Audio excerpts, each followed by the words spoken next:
coming in, I knew I was teaching 5 different classes, but I did not know I was starting within my first week when I was still, like, learning names and learning about the school. I'd never been at this school before. Sure. And stuff. So that was a little bit, I think that was maybe where I kind of surprised myself, and the fact that I was able to just kind of, like, jump in to the deep end and not be, like, I definitely was overwhelmed, but I didn't feel like I was drowning, right? So, like, I felt like I was maybe treading water, and then maybe by the end I was swimming. Welcome to Hallway Conversations. We're a trio of educators who have plenty of questions about teaching and learning and school culture, and we believe in the value of reflection and collaboration as we seek to keep growing as teachers.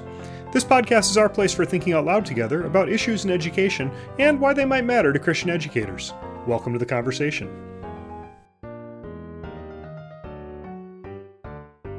Hello, everyone. Welcome to the 91st episode of the Hallway Conversations podcast. My name is Matt Beamers. I'm Abby DeGroat. And I'm Dave Mulder. Friends, we are always looking for topics of conversation and feedback, so please email us or send us a recording of your question to hallwayconvospod@gmail.com. That's hallwayconvospod@gmail.com.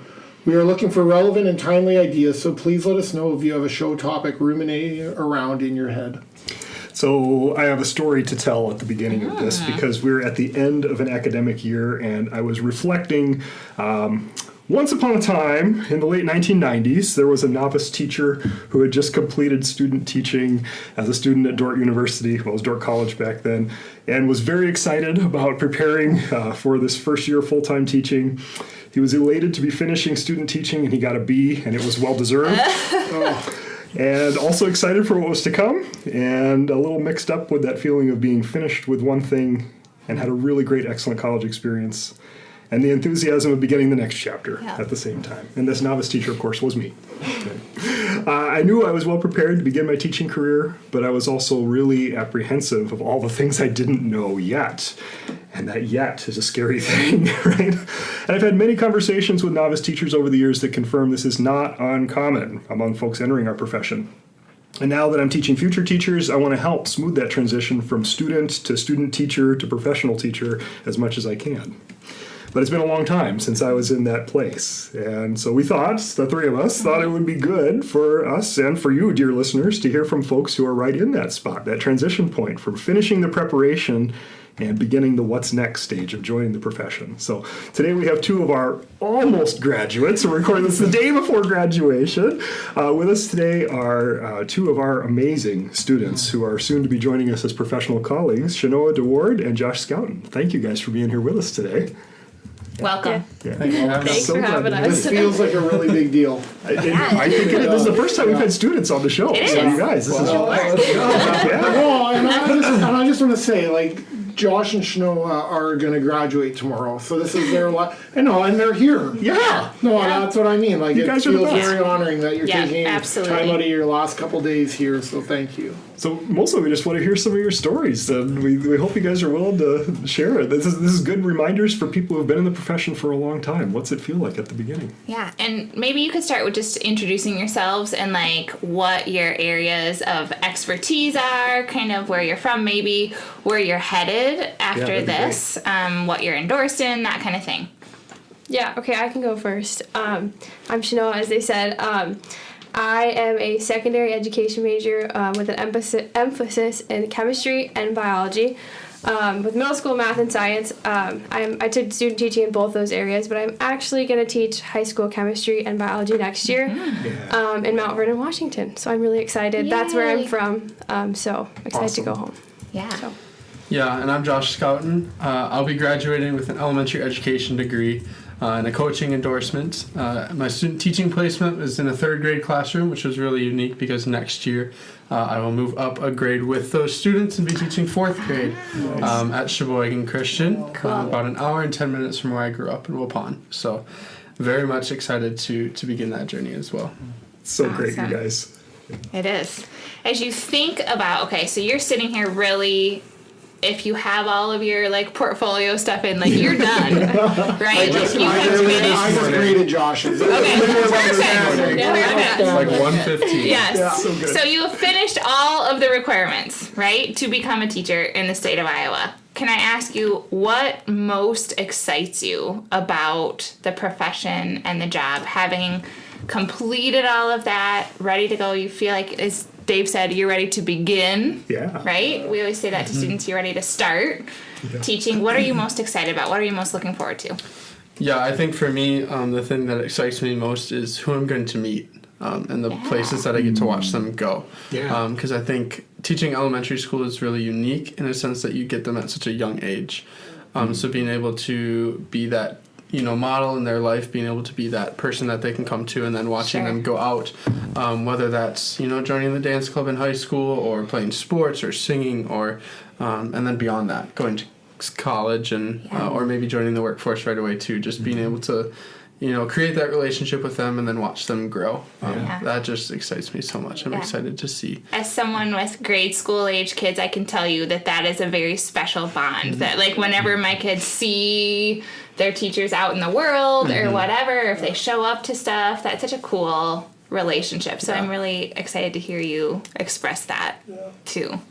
Yeah, what about you, Shanoah? Yeah, and then I think for me, like, on the older end of that, because I'm going to teach high school, I'm just super excited. Like, I love chemistry and biology. Like, that is, like, my favorite thing. And so I'm super excited to be able to share, like, my love of science and, like, try to have kids enjoy it. Because a lot of, like, my high school experience was not enjoyable in science. So I want to try to make that fun for them and kind of share my love for it and, like, my joy of science and just the creation around us. So that's one of the things I'm super excited for. And then also just getting to, like, be a part of their story and their high school career and just kind of working towards helping them find what they enjoy. Science or not, like, there are things that, like, they're going to do. And so I'm excited to just kind of walk alongside them and help them find kind of what they did, because I had a lot of teachers that did that for me. So one of the things I think about, or that I love about teaching, is we're always growing and we're always learning. Like, we learn new things all the time. I'm curious if you can reflect even back to the beginning of your student teaching to the end. Like, I know it's not, like, it's only a few months, it's a short period, but can you just sort of reflect, like, think about what you were thinking about or what you thought it would be going in, or just even about yourself, and now that you're sitting here and you've gone through it, either, like, how have you changed, or what do you understand better, or I don't know, can you just talk about some of your own growth in the last 4 or 5 months? Yeah, I think one thing that really stands out to me is before I even started student teaching, I don't know why, but there was this idea in my head that, it was going to be a breeze. Just that. It was just gonna be something that was super simple. I went into the classroom, I'd play cool with the kids and deliver a lesson here and there, and then I'd be out of here. And then right before I started my student teaching, actually over at Sheboygan, I had a teacher tell me that, Josh, if you're not overwhelmed the first time you start full teaching, you might not be doing it right. And Wow. Interesting to think about that, because I'm definitely not overwhelmed right now. But then as we kind of got into the rhythm of full planning and, all the classroom management, that definitely became a huge learning curve for me. Beginning to understand that, this is going to be a lot of work. Not saying that I wasn't told that before, maybe I just didn't listen to it then, but now actually applying that past knowledge and, that concept of, it's going to be work, but it'll be good work. Sorry, go ahead, Abby. Okay, I was going to say too, like, for us as professors, we recreate little pieces of that for you with lesson plans and units, but it's a whole other thing when it's all day, every day that you're creating that, and we just can't replicate that, right? At the course level. Yeah. So it's a whole new situation when you get in the field and have to do it all the time. Yeah, Josh, if I can just follow up on that. So first of all, I really appreciate your vulnerability around that. Because I think we've all had moments of that, right? Yeah. It's like it's the difference between a practice and a game, right? You just can't, you try to replicate it, but until you're actually playing, so to speak. So I just want to say thanks for that. Are there things that, as you did it though, did become a bit easier? Like even maybe some of the, like maybe not the lesson planning, but even just, hey, whether it's relationship or things in the class that you got kind of a bit of a rhythm that you're like, oh, this is like when you learn to drive and all of a sudden you stop thinking about it, it just happens automatically. Yeah, definitely relationships as one. It was really cool to see just the way that, first shout out to Dort, the way that they put you out into the community, the way like through Kid Zone and different things like that. I was able to watch some of these students go from first grade all the way to third grade, and then they were in my third grade class. So to have that relational piece just was so easy. And then just a huge shout out to my cooperating teacher, Shelley Vandenberg. She just really showed me the ropes, and because of that, I feel like that became something that just happened for me. Lesson planning and management, and even the yucky things in the classroom, like yelling at kids, not yelling at kids, but like, disciplining them. Everything like that. It just became a natural thing. And I think that came from time at Dorp, but then also time in the classroom too. So how about you, Shanoah, like looking back at yourself or like what did you learn about yourself or about kids or even about teaching over the last 4 or 5 months? My first placement, I learned a lot about myself. It was a great placement, but I taught 5 different classes. Oh my goodness. And so that was and I started teaching my first week. So in doing that, I was kind of thrown into the deep end a little bit. So I learned a lot about how I handle stress and just how I kind of am able to plan from nothing, or just from a test. That was what I was given, was a test to plan from. And so I learned a lot about that process of just okay, wait. I do have the competent content knowledge, because that was coming into student teaching. After being in biology and chemistry classes for 3.5 years, it does feel slightly overwhelming because of the level of content you start to learn. By your 3.5 years, organic chemistry, that's just overwhelming. And so, I learned a lot about myself and the fact that, oh, wait, we're only teaching stuff I learned in my first or second year of college. And so that was kind of a relief to me too, just oh wait, I still am meant to do this. And then I learned a lot about my stress tolerance, which is actually quite high. And just I would agree. As your supervisor, I would agree with that. Just how when you learn more about the kids, it becomes so much easier.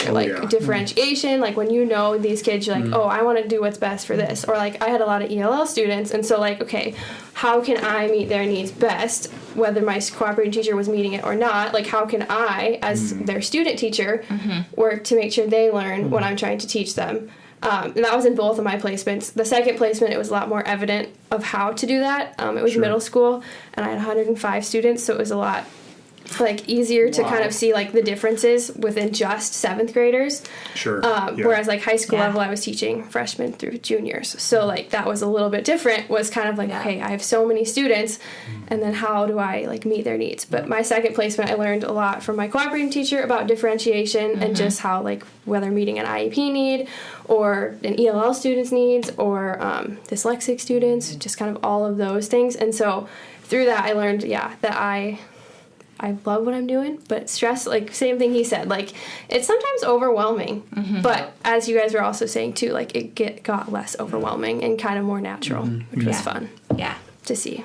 Good. Shanoah, it's you sounded surprised almost at your ability about the stress. No, but I mean in a good way. Did that surprise you almost? Or I've never been an overly stressed person, I guess. I handle lots of things pretty well, and change, I do change well. I like change. So I guess it did surprise me just the fact that coming in, I knew I was teaching 5 different classes, but I did not know I was starting within my first week when I was still learning names and learning about the school. I'd never been at this school before.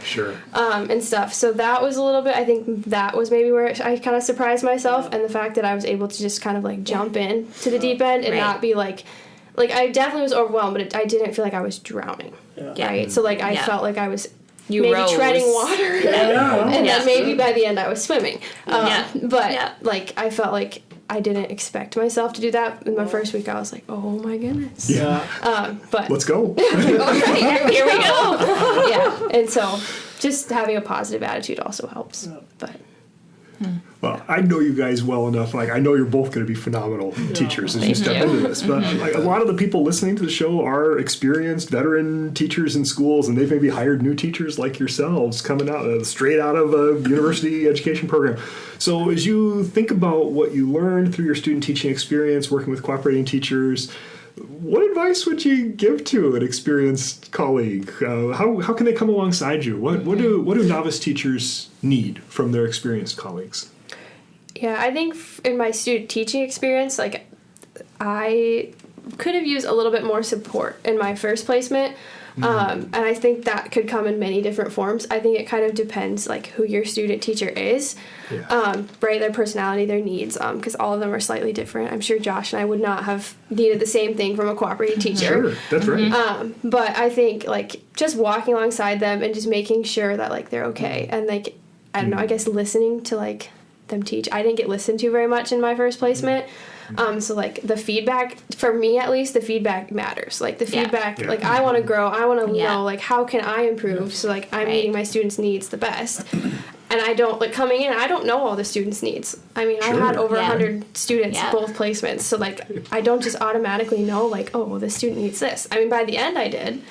But I think just, like, the informing of just the information and just kind of, like, the walking alongside. And, like, at my second placement, like, we had daily conversations about, like, oh, this is what I'm doing tomorrow. Or, like, hey, what do you think about this? Sure. Or just, like, hey, I don't know. Like, I'm not really sure about this assignment that I'm going to give. Like, what do you think? And that feedback for me was so valuable because it taught me a lot about, okay, maybe I need to think, like, this way. Or maybe, like, she's seeing something I'm not seeing. So, like, where did I miss that? Or, like, how can we work together with this? Because it is a partnership. Yeah. Student teaching is advice. definitely a partnership. And I think even in first year, like, having somebody, a mentor teacher that you can walk with is something, like, that's what I looked for in the school I got hired at. Like a grade level or a content area. Yeah, for sure. Yeah, because that was one of my big things at the school. I, like, looked at. I was like, am I gonna have the support to, like, have help? Right. So, which I do. Good. That's cool. Yeah. Yeah, to pretty much piggyback off of that, I think support is the first thing that's necessary. Like, just making sure that you're there to answer any question that your student teacher might have, whether it is about classroom management or lesson planning, or even if it's just about, hey, how do I run the copy machine, or how do I, relate to other staff members or other faculty? Like, how does that work, and how does that work best? I think just being able to be there for them in full support, is 100% probably the most important thing. But then again, critical feedback. Not, always cold feedback either, right? We don't just want the negatives. Like a mix. A good mix. We want encouragement, but we also want to, like Shanoah said, learn. Because that's what we as student teachers are there for. And then also first years.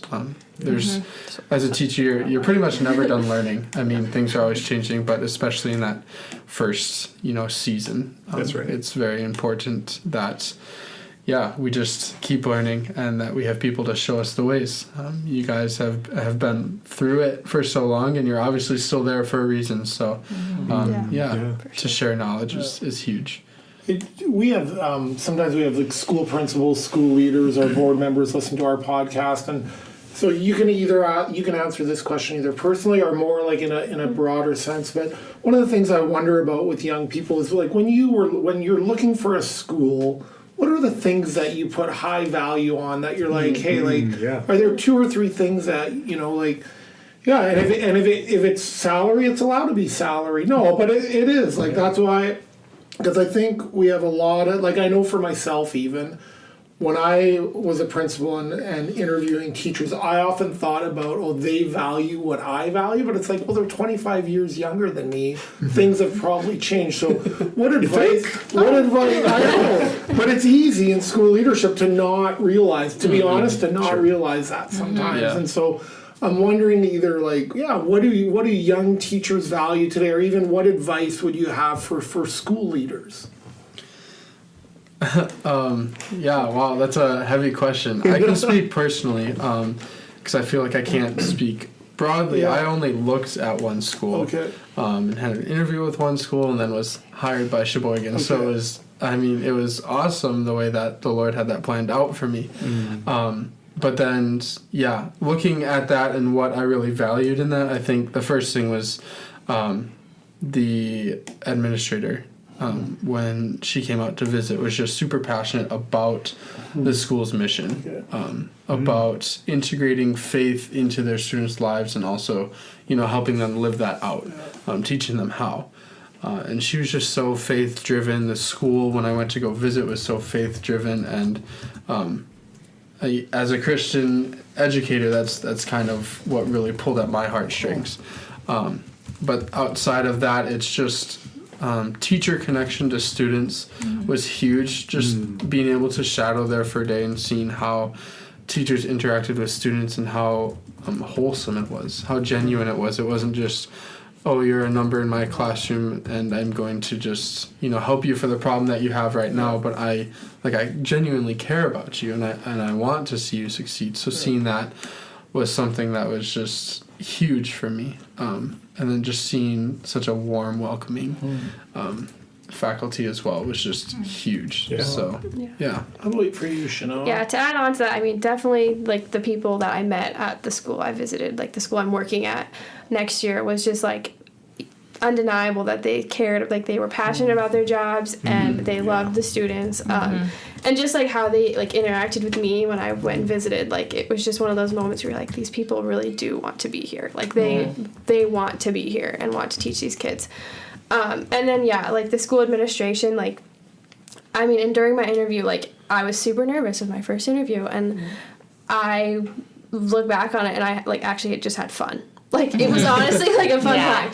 And so, like, the people that I talked with, whether it was parents or the school administration that was part of it, there was a group of, like, 8 people, and that was just, it was fun to, like, talk to them, and I asked them questions, they asked me questions, and it was just, like, that environment of just, like, those people kind of were, like, something I was like, whoa, this is, like, kind of cool. That's great. And so that was really cool for me. And then looking back at, like, the other schools I looked into, like, I didn't necessarily feel all that way. Like, and so, and then the support-wise of the administration, not only the administration, but then the teachers that I met was just something that was very, very high on my list. Just knowing that, like, the school system that I'm going back into is not overly strong right now. They're kind of going through some stuff. And so knowing that, like, the support of an administration is something that I really valued because there was so much going on. Sure. And so having that was really nice. Whereas, like, some of the other schools I looked at did not feel that way. So leadership and the leader's vision matters. Support from teachers and leaders, that all matters, and it sounds like you're both gonna receive that. Like that was, but that was influential in deciding where to go. So That's great. For sure. no. Hey, I have one other question. Sorry, but Dave used the word yet, not yet, or yet in his opening, and I was thinking about the phrase "culture of try," and thinking about you in your own classroom, because when you have your own classroom, it's yours. Like, you're not visiting or a guest teacher. What are you looking forward to trying or doing, or what are you excited about having your very own classroom for the very first time? Yeah, I think for me, I'm, like, excited just because, like, obviously we've only ever been in classrooms with other teachers. And so, like, when you student teach, like, for me, I wasn't going to go in and, like, change a bunch of things. Like, for a 7th grade student, that is not going to be easy for them, right? And so, like, I liked the class structure that I was in, actually. I really loved it. But I'm excited to just kind of build my classroom norms and kind of just have it, like, build a culture of just learning and fun and enjoyment in, like, a safe way. Obviously, with science, you got to be a little safe. But just Bunsen burners, right? teach them safety and stuff. But, yeah, so I'm excited to just build, like, classroom norms that kind of represent who I am as a teacher. But then also who, like, shows them, like, okay, these are things that, like, we value, like, as a school. These are things that we value as Christians, and just kind of build that into it, because that is something I'm looking forward to. And then just teaching. I don't know. I'm excited to just teach. Like, That's the best answer you can give. Right? I can't wait to teach. Yeah, I'm excited to try kind of new things, and like you said, we're always learning. So maybe it's a one and done deal, or maybe it's something that I end up teaching for like 10 years. But I'm excited to just try new things. Yeah. How about you, Josh? Yeah, I love the idea of trying new things. It's kind of like a clean slate, you know. There's so many different directions that you can go in, and obviously some directions you're going to make some mistakes. So being able to learn from those things is going to be awesome. But yeah, just to begin teaching, first off, it's just going to be amazing. But then, yeah, same thing. Classroom structure. What is reading time going to look like? What's math time going to look like? What writing, like what kind of writing are we going to do? Sure. You know, maybe one year try, you know, personal narratives, but then if that doesn't go so well, try something else. And just being able to have the freedom to kind of do the things that you feel comfortable with, and learn from that too is going to be super nice. So, just really excited to get out there. Cool. So I'm just curious a little bit, as one of your former professors, is there a piece of learning from your coursework, right? Because I feel like education is very much field work. It's an art, right? Some of it you can't learn unless you're doing it. But is there something you came across in content courses or in education courses that you feel like served you really well in your student teaching, or is there something that you feel like you just had to learn on the ground? Either way, I'm just wondering about that. Yeah, I think for me, and I promise this is not for brownie points at all, but when it came to educational philosophy, just even... Which Matt teaches. Yeah, What did you just say? which was like a year ago. But it was perfect to have that right before student teaching, because it really pushed the idea of the why. Like, why are you doing this? Like, what is your mission in your classroom? And what is your desire? What is your deep hope? So to just really have all those ideas pushed into me through that classwork, whether it was me writing a paper that I probably turned in late, or No comment. something like that, or just classroom discussions and talking with other peers about their deep hopes and just challenging myself when it came to that, I think really helped me and benefited me in the classroom. It made me, through the trials, be like, okay, yeah, Josh, why are you here? This is why you're here. This is your desire. This is your mission. So I think if I were to pull one, that would probably be it. So even beyond all the practical how, it's the why that sticks with you. That's really important. Yeah. How about you, Shanoah? Yeah, I think, I'm trying to think. There's a few things. I think for me, in general, like, it's kind of a both and. Like, some of it I had to learn in the field, but I think for me, learning about the adolescent brain and Ed 135 was extremely important, especially during my middle school placement. It was valuable in my high school placement, right? But middle school was one of those areas that I, like, the first time I was in a middle school was the day, like, since I was in middle school, was the first day of my student teaching in middle school. Right. And so that was just kind of like going from like teaching juniors to teaching 7th grade. I was like, all right, like, let's see how this goes. That's a big swing. Yeah. And so I think for me, like, the school I was at had a lot of diverse learners, a lot of diverse personalities, lots of different IEPs. And so that class was super valuable for me, and just like, okay, they are still not fully developed. Like, they're doing these things because of whatever reason it was. And that class kind of played into that. And then alongside that, there are things you have to learn. Like, with that, like, you might have the information, but like, okay, what do you do about it? Like, how do we do classroom management? Like, we're not going to do that today. Like, that's not okay. It has to translate into action. Yeah, and somehow. so I think, like, the class was valuable because it gave me the background I needed, and then student teaching was valuable because I was able to play that into action and be like, okay, like, here's what we're going to do, like, here's what we don't do, here's what we do, like, and explain to them why, because they don't always get the reasoning, right? Like, middle school's not exactly an age where they're like, oh, that just makes sense. And they're not known for their rational thinking ability. Yeah, exactly.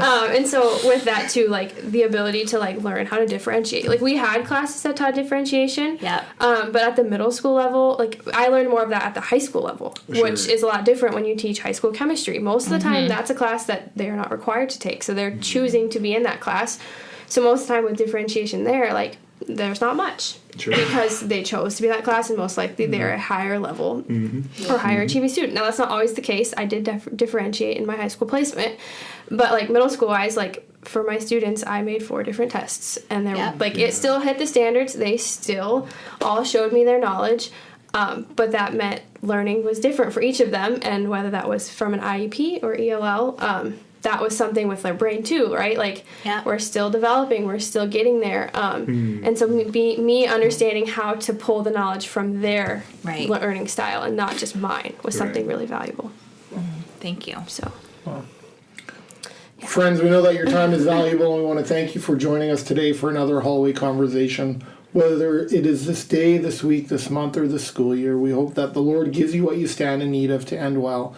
And while we usually end with a blessing, today's blessing we want to say over Josh and Shanoah and all our graduating seniors. So to the graduating seniors of Dort, may the road rise up to meet you. May the wind be always at your back. May the sun shine warm upon your face. The rains fall soft upon your fields. And until we meet again, may God hold you in the palm of his hand. Thanks for listening, everyone. Have a good day. Amen. Amen. This podcast was literally dreamed up during one of our actual hallway conversations. Our music is by Ethan Mulder. Hallway Conversations is created and produced by Matt Beamers, Abby DeGroat, and Dave Mulder. Hey, we have a favor to ask of you. Would you be willing to rate this podcast or write a review in your podcast app? Or if you found this conversation interesting or helpful, would you consider sharing it on your social media? Those things really do help podcasters out, and we would be so, so grateful. Thanks for listening, friends. You guys are well prepared. Yeah, like, I'm excited. that's what I thought actually. As you were both talking, I was like, oh, like they're ready for that. Yeah, like you're not. No, Yeah. I mean, some good way. It's like, oh, like they're not university students anymore. Yeah. Like it's done. Yeah. Like Yeah, it's, it's and I mean that as like wild. really, I know, as a compliment. Like it's time to go. Like Yeah. you guys are ready. Like Yeah. it's I feel prepared. I just there's obviously it's gonna be hard, but Yeah. I'm at the point where I've been here and I'm like, okay, I think I've learned what I need to know. Yeah. And coming into student teaching, I would say I was more nervous because I was just like, I still got long way to go. But coming out of student teaching, I'm like, all right, okay. Yeah. let's go. I feel confident, and I feel like I got thrown a lot of the things I'm gonna get thrown my first year. Because there was a lot going on. Knowing my student teaching, I loved it.